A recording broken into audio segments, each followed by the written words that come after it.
Umpisahan natin kay Roque, mga kababayan. Nakita ko pinagtatawanan si Roque nung mga ano, nung mga kakamping ko, mga bossing.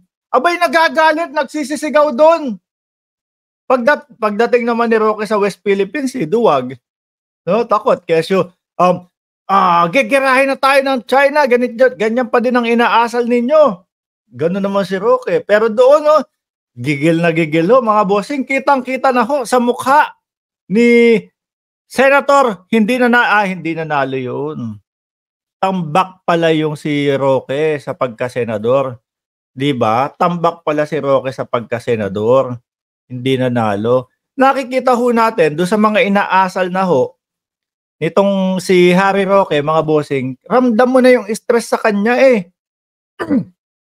ramdam mo na yung stress. Aba, nagwawala doon sa ano. Kung di ako nagkakamali, yung napanood ko nagsasalita siya doon sa SMNI yun eh. Kakasuhan ko kayong lahat, idadamay ko kayong lahat. Binibwisit kasi ni dating Senador Trillanes, mga bossing Lahat kayo mananagot dyan! Kulang na lang ho, magmura mga kababayan. Ikaw ba naman? Ikaw ba naman, makasuhan ka? Ano po? Ay, hindi ho nakakatuwa at hindi ho masayang makasuhan, mga bossing. Sandamakmak ho na stress yan sa ulo, mga kababayan. Kamot ulo po yung mga yan, yung mga nakasuhan, no? Paano unang-una mga boss, chief, sir, financial, kahit papaano gagastos. Sabihin na nating mayaman sila, pero kahit papaano gagastos at gagastos pa din po yan, mga kababayan. Kung ano-ano ba naman ang sabihin kay dating Trillanes na walang katotohanan ho Tapos sasabihin nila, masaya pa kaming makasuhan. Totoo po ba yun, mga bossing?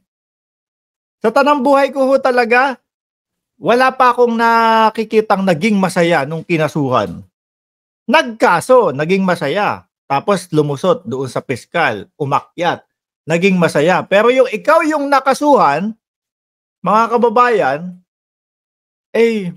masakit sa bulsa, kamot ulo, baka ho yung pinaghihirapan ni Attorney Harry Roque doon sa kanyang pag-YouTube, The Spokes Hour, doon lang humapunta sa gastusin sa sa kaso niya.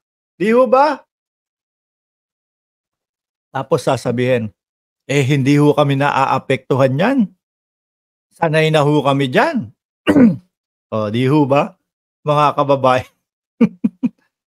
Bakit isa lang yon, wala na? Tapos na. Saldi, wala ka nang kasama. Si Bayad by Idol, masayang nakasuhan. Edmar Ryan Trinidad. Hindi din ako naniniwala dun Kay Banat Bay. Alam nyo ho, mga kababayan, sabi niya, alam nyo ho, mga kababayan, ako'y masaya ho. Masaya? Kami niloko mo? Masaya? Alam nyo ho, mga kababayan, ako'y masaya kasi nailinya ako, naitulad ako, naihalin tulad ako kay Harry Roque. Parehas kayo na nagpapakalat ng peking balita? Yun ba yung pagkakatulad ninyo? Kaya walang taong naniniwala na sa inyo. Ang akala nyo, mga DDS na nandyan, alam ko nandyan lang kayo. Angat, comment. Kayo, sabi nga ni Banat Bay mismo, nakakulong na lang kayo sa bubbles ninyo. Nakakahon na lang kayo. Kaya nyo nasasabi na malakas pa kayo kasi kayo yung, nandun kayo sa isang kahon, tapos kayo lang yung mga nagkakarinigan. Di ho ba? Syempre, yung nasa kaliwa mo, pag sinabi, malakas tayo.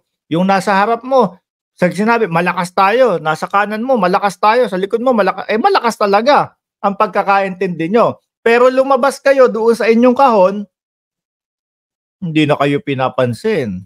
Pinagtatawanan na lang ho kayo, mga bossing. Di ho, pinagtatawanan na lang ho kayo.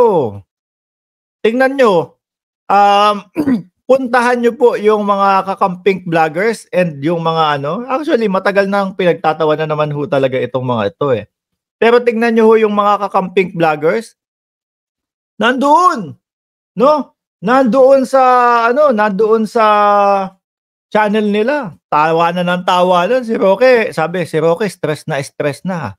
Sabi ni Just Relax Lang Music. Mga bayaran naman kayo. Dati DDS. Hindi. Hindi. Dati kaming sumusuporta kay Marcos. Tapos, si Digong nagsabi, suporta ako sa mga Marcos. O kaya kami bumoto kay Digong. Ganon ang tunay na istorya. 'Di ba?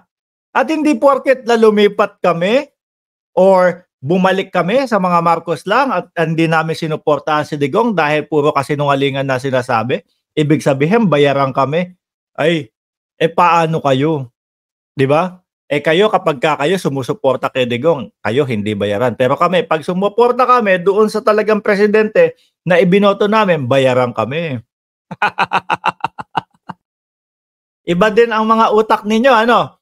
Sama-sama yata kayo ng mga utak nila Harry Roque. Ay, mga DDS pala kayo, nakalimutan ko. Kaya pala ganyan kayong mag-isip. Ano ho, mga kababayan? Hi, Sir Mark, watching from Santa Ana, Cagayan Valley. Solid PBBM po kami dito. Sa amin, Ami Carpio. Alibal, shoutout sa iyo. A. Navarro, shoutout. Ginger Cat, 21 lang umaten sa Saitama. Mamaya na tayo dyan.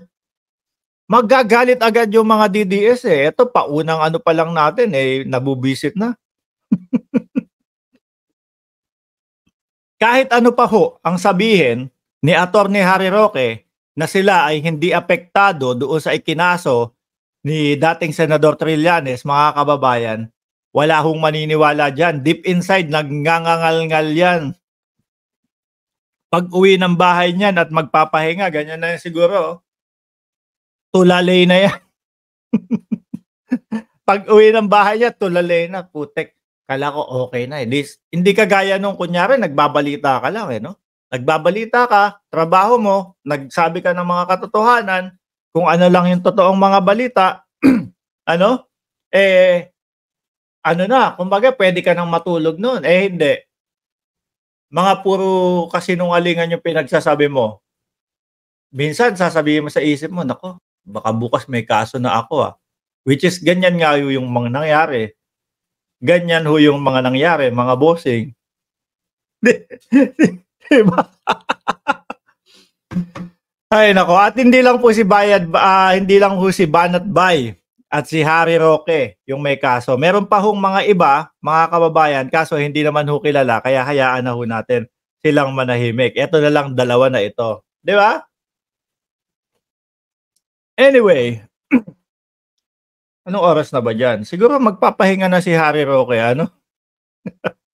Tapos magpapahinga ka na lang, iniisip mo po, may kaso pala ako, kailangan maayos pa yun. O kung hindi, baka pag ako natuluyan, may kulong yun O, di ba?